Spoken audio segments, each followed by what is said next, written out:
ఎండాకాలం వచ్చేసింది కదా. ఎండాకాలంలో దొరికే ముఖ్యమైన పళ్ళల్లో తాటి ముంజలు ఒకటి. ఇవి చూడ్డానికి జెల్లీలా, పట్టుకుంటే జారిపోయేంత మృదువుగా ఉంటాయి. తీయగా, నోట్లో వేసుకుంటే కరిగిపోయేలా ఉండే వీటి లోపలి భాగంలో నీరుంటుంది. వీటి వల్ల చాలా ఉపయోగాలున్నాయి.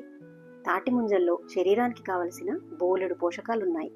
చెమటతో త్వరగా డీహైడ్రేషన్ అయ్యేవారికి ఇవి శరీరం హైడ్రేట్ అయ్యేలా చేస్తాయి. పనుల రీత్యా ఎక్కువగా బయట గడిపేవారు బాడీకి సరిపోయేంత నీరు తాగకపోవడం వల్ల కిడ్నీల్లో రాళ్లు ఏర్పడతాయి. ఈ సమస్య ఉన్నవాళ్లకు తాటి ముంజలు దివ్య ఔషధం. కడుపులో మంట, మూత్ర విసర్జన సమయంలో పొత్తి కడుపులో నొప్పితో బాధపడేవారు క్రమం తప్పకుండా ఒక 15 రోజులు లేత ముంజలు తినాలి. తాటి ముంజల్లో శరీరానికి కావలసిన vitamin A, B, C, iron, zinc, phosphorus, potassium వంటి పోషకాలు పుష్కలంగా ఉంటాయి. కాలేయ సంబంధిత సమస్యల్ని తగ్గిస్తాయి. ఇవి మన శరీరానికి కావలసిన శక్తినిచ్చి అలసటను దూరం చేస్తాయి. ఎండాకాలంలో వేడి చేసి ఇబ్బంది పడేవారు తాటి ముంజలను తింటే శరీరం చల్లబడుతుంది. శరీరానికి చలువ చేసే ఈ ముంజలను ఐస్ యాపిల్ అని కూడా పిలుస్తారు. గర్భిణీ స్త్రీలు తాటి ముంజలు తీసుకోవడం చాలా మంచిది.